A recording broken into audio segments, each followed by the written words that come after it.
સુરતથી સમાચાર કડોદરામાં મોંઘવારી મુદ્દે કોંગ્રેસનો અનોખો વિરોધ મહિલા કોંગ્રેસ સમિતિએ ઉગ્ર વિરોધ નોંધાવ્યો ગેસના બાટલા તેલના ભાવ વધારા મુદ્દે હોબાળો પુતળાનું દહન કરી કોંગ્રેસે વિરોધ પ્રદર્શન કર્યું રસ્તા પર તેલના ડબ્બા અને ગેસના બાટલા ફેંકી વિરોધ કર્યો કડોદરા નગરપાલિકા સુધી કોંગ્રેસે રેલી યોજી હતી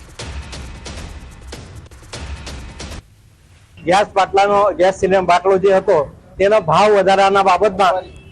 મોંઘવારી વિશે પણ તેલના ડબ્બા તેલનો ભાવ આ અઠવાડિયામાં જ લગભગ 200-500 રૂપિયાનો વધારે થઈ ગયો એના કારણે અમે આ ઉગ્ર આંદોલન કરી છે સરકાર પાસે અમારી એ જ માંગણી છે મોંઘવારી પર કંટ્રોલ કરે ગેસના બાટલાનો ભાવ ઓછો કરે એવી અમારી કોંગ્રેસ સમિતિ વડોદરા નગરની માંગણી છે।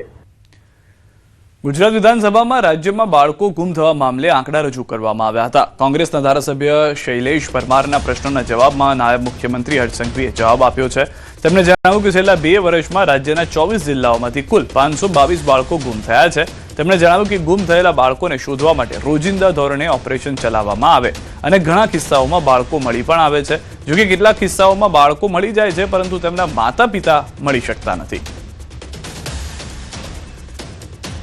તો પહેલા ગીર સોમનાથ અને જૂનાગઢમાં ગુમ થયેલા બાળકો મુદ્દે કોંગ્રેસના ધારાસભ્ય વિમલ ચુડાસમાએ પ્રશ્ન ઉઠાવ્યો જેના જવાબમાં ભાજપના ધારાસભ્ય મહેશ કસવાલાએ નિવેદન આપ્યું ગીર સોમનાથમાં 46 બાળકોની ગુમ થવાની ફરિયાદ હતી જેમાં તમામ બાળકો મળી આવ્યા જૂનાગઢમાં 152 ગુમ થયાની ફરિયાદ હતી જેમાંથી 150 બાળકો મળી આવ્યા માત્ર 2 બાળકો નથી મળ્યા એની તપાસ ચાલુ છે ગીર સોમનાથ અને જૂનાગઢ જિલ્લામાં બાળકો અને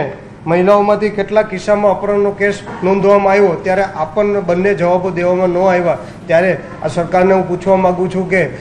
મારા ગીર સોમનાથ જિલ્લાનું 1 બાળક અને જૂનાગઢ જિલ્લાના 7 બાળક હજી 2 વર્ષ થયા છે તો હજી સુધી એની શોધ કરીને નથી રહ્યા ત્યારે ચોક્કસ રીતે કેટલા સમયમાં આ બાળકો શોધી અને એમના માતા પિતા સુધી પહોંચાડશે। ગીર સોમનાથની અંદર 46 બાળકો ગુમ થવાની ફરિયાદો હતી 100% બાળકો પરત મળી આવ્યા છે જ્યાં સુધી જૂનાગઢનો સવાલ છે ત્યાં સુધી 152 ફરિયાદો પૈકી 150 બાળકો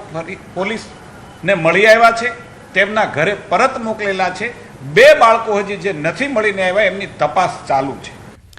રાજ્યમાં મધ્યપ્રદેશ અને રાજસ્થાનમાંથી દારૂ ઘુસાડવા મુદ્દે કોંગ્રેસના ધારાસભ્ય ઇમરાન ખેડાવાલાએ ગૃહમાં પ્રશ્ન ઉઠાવ્યો જેના જવાબમાં સરકારે આંકડાઓ રજૂ કર્યા 38 કરોડનો દારૂ ઘુસાડવામાં આવ્યો હોવાનું સામે આવ્યું જે બાદ દારૂબંધી અંગે ઇમરાન ખેડાવાલાએ સરકાર પર પ્રહાર કર્યા તેમણે કહ્યું કે આ બધું સરકારની રહેમ નજર હેઠળ ચાલી રહ્યું છે બોર્ડર પર એસપી અને રેન્જ આઈજીની જવાબદારી સરકારે નક્કી કરવી જોઈએ।